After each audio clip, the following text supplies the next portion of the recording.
Hello, welcome to Sketchyville. I recently started a diorama project commemorating the awfulness of the year 2020, and I wanted to share it with you. I'm using a dollar store box as my base for this project. These boxes come in 4 different sizes, and I'm using the largest one for this. The first thing I'm doing is painting all of the corners of the inside of the box so that when I put in my walls and the floor, none of the black from the box shows through the seams.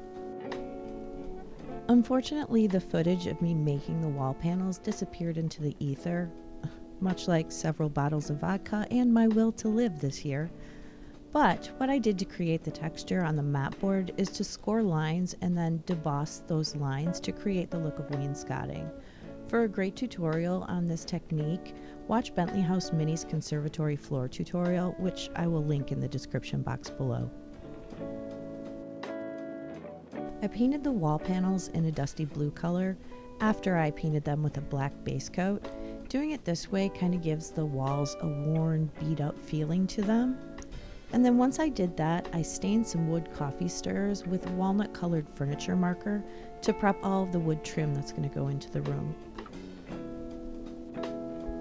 For the window that's going into the room, I wanted the view to be looking out on the glorious scenery we've come to associate with 2020. So I googled dumpster fire and found this gem. I'm going to use fabric tack to glue a piece of old plastic packaging over the picture to simulate glass in a window, and then I'll frame it out with the stained coffee stir sticks.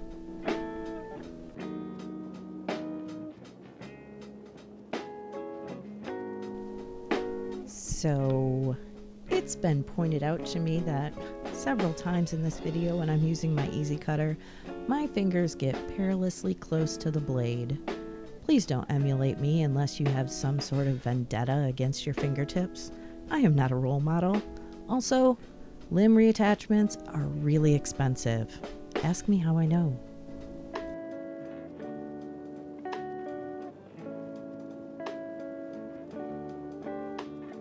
When you're using pre-stained wood, be sure to touch up the cut ends before you glue the pieces into your project. That way none of the raw wood shows through on your finished piece. I should also mention, and I'm sure you can see, I'm using white glue to attach the wood frame to the plastic of the window. Don't do that. I had to reattach those pieces all at least once because the glue did not hold. I would recommend using a glue like Fabri-Tac instead. Once everything is securely glued down, trim off the excess paper and plastic to finish up your window. Also, you probably shouldn't emulate how I use an X-Acto knife either. I'm not sure when or what I'm going to do that's dangerous, but I'm sure at some point I'll do something. We're living in Sketchyville for a reason.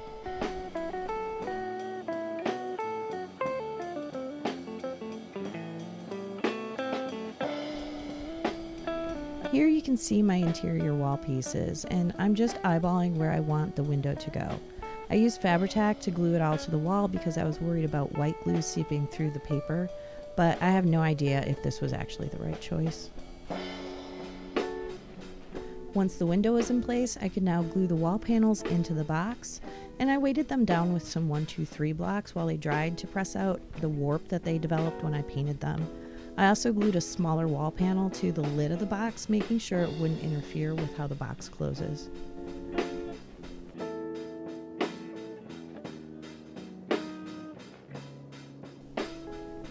Once the glue had dried completely, I added trim for the wainscoting.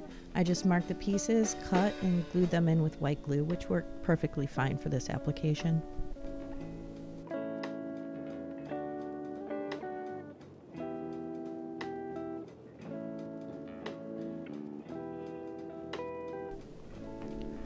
For the floor, I'm using popsicle sticks, cut to size for the floorboards. I stained them with the same marker that I used for the trim and glued them in with wood glue.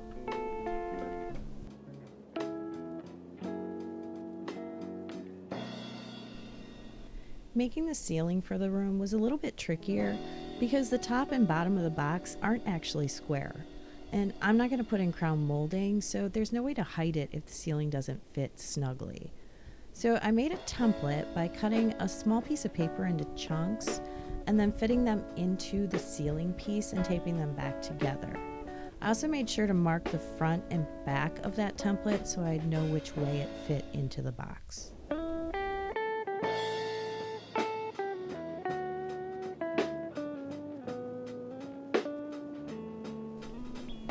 I wanted to add a working ceiling light to the diorama, and I thought that a flickering tea light would add that special dystopian glow we've all been experiencing this year.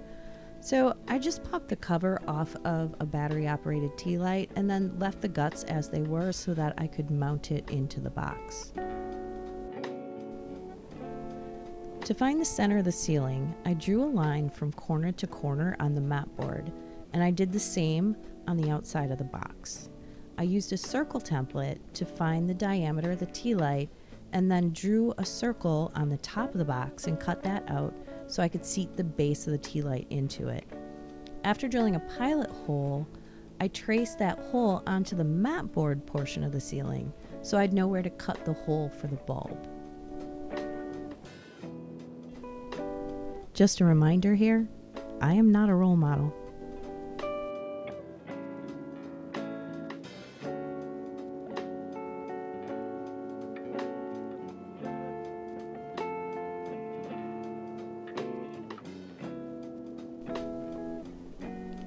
Because of the battery pack in the tea light, the mat board couldn't sit flush against the top of the box. To accommodate the space that I needed for that battery, I glued popsicle sticks to the top so that I would have a gluing surface for the ceiling piece. To make the light fixture, I found a suction cup that came in a vine kit I purchased a while back for my snake. Yes, I have a snake. She is a ball python, and her name is Frankie N. Stein. She is an adorable little danger noodle and has the boopalest little snoot you ever did see. Anyway, I pulled the clip out of the suction cup and base painted the suction cup gray.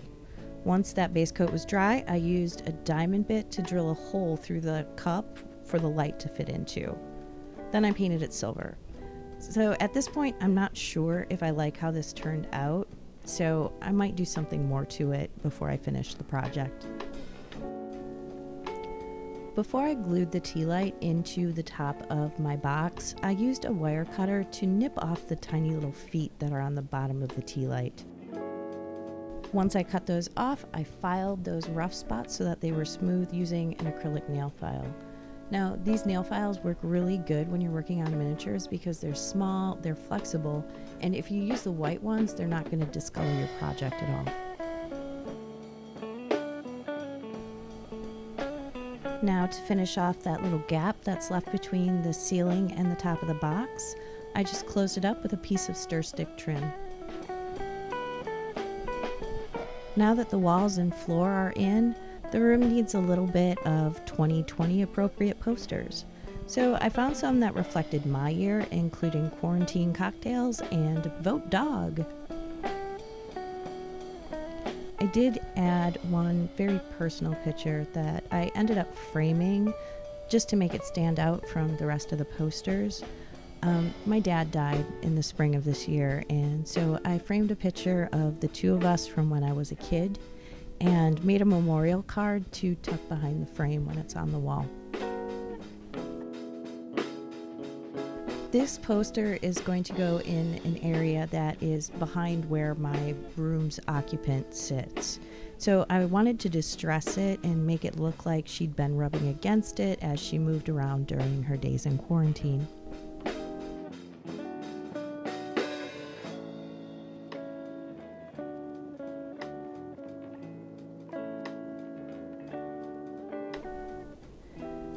Once the posters were glued in, I started making some shelves to stash my 2020 survival hoard.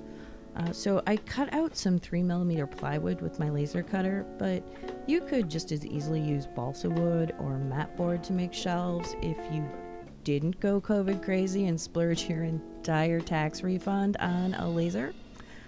What can I say? I've been in a small house with 4 other people for way too long.